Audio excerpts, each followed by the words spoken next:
అయోధ్య తరహాలో సీతారామ ప్రతిష్టలు, దివ్య శాంతి కళ్యాణం.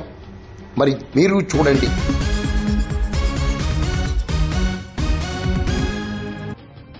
కాకినాడ జిల్లా పెదపూడి మైపు వీధి నూతన రామాలయ పునః ప్రతిష్టా వేడుకలు అయోధ్య తరహాలో కోలాహలంగా జరిగాయి.